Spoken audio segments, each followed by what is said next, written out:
আমি এইদিকে বাইরে কাজ করছি আর বরমশাই আমাকে রান্নাঘরে অনেক কিছু গুছিয়ে দিচ্ছে। দেখো আজকে রবিবার আর সব কিছু গুছিয়ে দিয়েছে, যার জন্য আমার রান্নাটাও কিন্তু তাড়াতাড়ি হয়ে গেছে। আর সন্ধ্যার সময় গেলাম, বাড়ির কাছেই হচ্ছে রথের মেলা।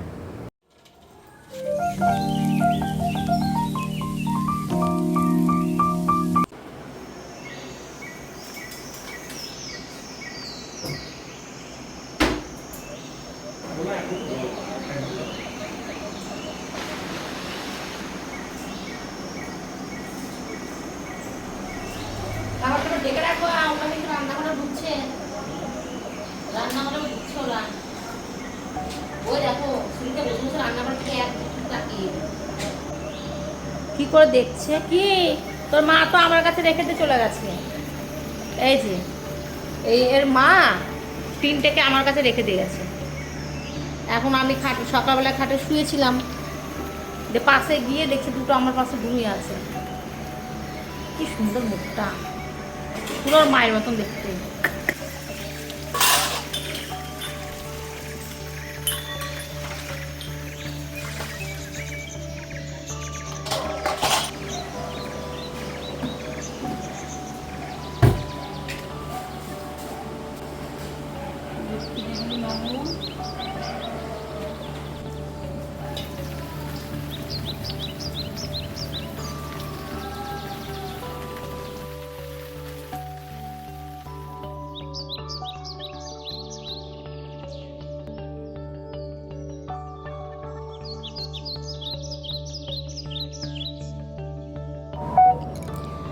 সবাইকে গুড মর্নিং জানি আর একটা নতুন ভিডিও শুরু করলাম।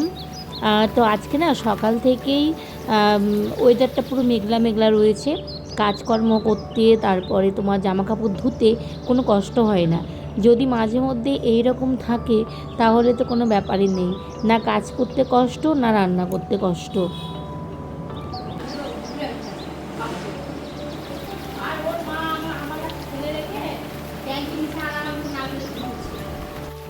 এই কয়েকটা জামা কাপড় কালকে সিঁড়িতে মেলে দিয়েছিলাম। তো হাতের হাত যদি ভাঁজ করে জায়গায় রেখে দিই তাহলে খাটনিটা কম হয়। নইলে এখন যদি আমি খাটের উপরে ফেলে রাখি তাহলে দেখতেও খারাপ লাগে, আর পরেই থাকবে, এটা সেটা কাজ করব, তারপরে আবার যখন ছাদ থেকে নামাবো আবার জমবে। তো সেই জন্য হাতের হাত আমি ভাঁজ করে জায়গায় রেখে দিলাম। আর ওইদিকে বর হচ্ছে রান্নাঘরের মধ্যে ঢুকে কী যে করছে। তো আমি যখন কাজকর্ম করি, কাচি ধুই, ও তখন কিন্তু রান্নাঘরে গিয়ে অনেক কিছু হেল্প করে, যেমন চালটা ভিজিয়ে দেয়, তারপর মাছ কিংবা মাংস সব কিছু ধুয়ে দেয়। এই দেখো কত সুন্দর ও সব কিছু রেডি করে রেখে দিয়েছে। চাল ভিজিয়েছে, মাংসটা ধুয়ে নুন হলুদ মাখিয়েছে, তারপর এটা রসুন ছাড়িয়েছে। আমি বলি শুধু ছাড়িয়ে রেখে দিও, পেস্টটা আমিই করে নেব। নইলে কি বলো তো, হয়তো মশলা করার সময় রসুন বেশি দিয়ে দিবে, আদা কম, তখন রসুনের খুব গন্ধ করে। তো ওই জন্য আমি বলি তুমি ছাড়িয়ে রাখো, মশলাটা আমি করে নেব। আর আলুটাও ঠিকঠাক করে কাটতে পারে না, হয়তো ছোট বড় করে কাটে। তো ওই জন্য আলুটাকে আমি বলেছিলাম যে ছিলে রাখবে, খোসাটাকে ছাড়িয়ে রাখবে। আর পেঁয়াজটাও সব কিছু রেডি আর কি, শুধু এখন মশলাটা করব আর পেঁয়াজটা কুচিয়ে নেব, তাহলেই হয়ে যাবে। দিয়ে একটাতে ভাত আর একটাতে মাংস বসিয়ে দেবো। ওইদিকে তো ভাতটা বসিয়ে দিয়েছি, ভাতে জল বসিয়েছি, এখনও চালটা দেওয়া হয়নি। আর খাসির মাংস আমি একটু আলুটা বড় বড়ই দিই, কিন্তু এই আলুটা আজকে মানে একটু ছোটো ছোটোই দিলাম। মানে এক একটা আলু দেখবে যে কাটতে গিয়ে সমান সমান, যদি সবগুলো সমান সমান থাকে তাহলে বেশ ভালো লাগে। তো একটা দেখলাম এক সাইজ হলো, তারপরে বাকিগুলো আবার অন্যান্য সাইজ দেখতে ভালো লাগে না।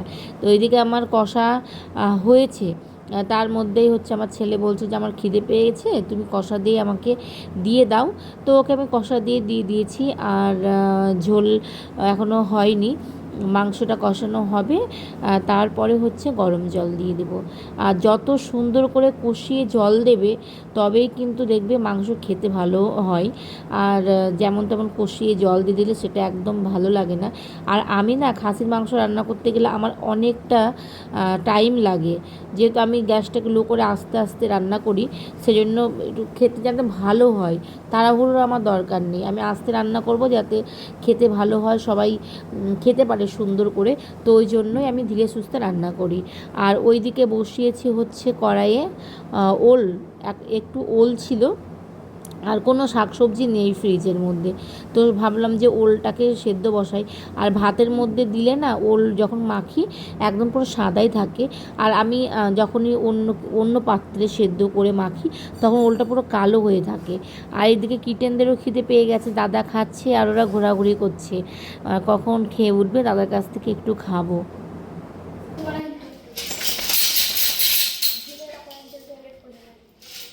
অ্যাঞ্জেল এক্ষুনি টয়লেট করবে। এই টয়লেট করবি না। দাদা দেখছিস না এখন যাচ্ছে কোথায়? দাদা এখন একাই 100। টাটা। পুরোপুরি 3:30 বাজে। আমার তো অনেকক্ষণ আগেই রান্না হয়ে গেছে। তো ছেলেকে যখন খেতে দিয়েছিলাম তো দেখলাম যে এইটুকুটা খাবার বেঁচে গেছে ওর পাতে, তো সেটাই আমি খেয়ে নিয়েছি।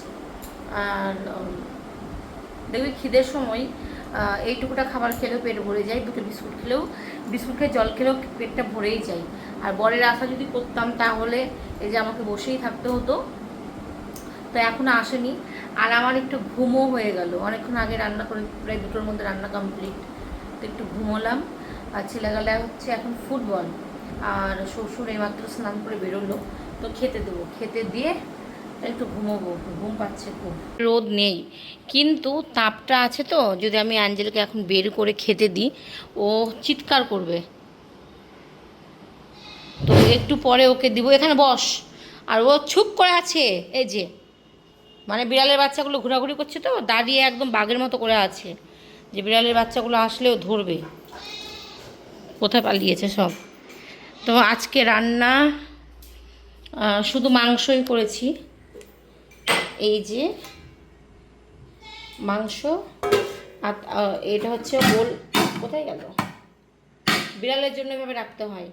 ওল ভাতের মধ্যে দিলে সাদা হতো, আমি আলাদা বাটিতে সেদ্ধ করেছি বলে এরকম লাগছে।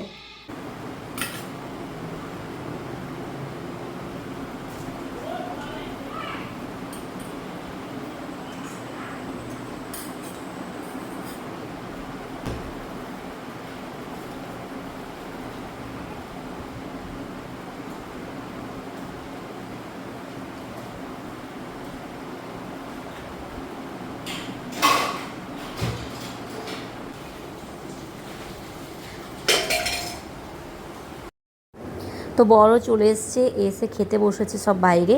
আমাকে বললো এসিটাকে চালাও। আর বাইরে বললাম না যে রোদ নেই কিন্তু বেশ গরমটা আছে, তো বললো যে এসিটাকে চালিয়ে ঘর ঠান্ডা করো। মানে সারাদিন পর এসছে, দিয়ে খাওয়া দাওয়া করে একটু ঠান্ডা ঘরে বসবে। আর বালিশের কভারগুলো সব আমি কেচে দিয়েছিলাম, তো এখন কভারগুলো পেতে আমি একটু রেস্ট নিই। আর সন্ধ্যার সময় এখন যাব একটু আকরাই, মানে আমাদের এখানে রথের মেলা হচ্ছে, তো বাড়ির কাছেই যেহেতু মেলা, প্রতিটা দিন ওখানে ফাংশন হচ্ছে, মানে হেঁটে 5 মিনিট সময় লাগে। তো ভাবলাম যে একটু ঘুরে আসি। ঘুরতে এসে দেখছি মৌ মা ওরাও এসছে, তো সবাই একসাথে ঘুরছিলাম। আর এখানে 10 টাকার যে সেলগুলো বসেছে, তো 10 টাকার এখান থেকে কিছু নিয়েছি ঠাকুরের জন্য।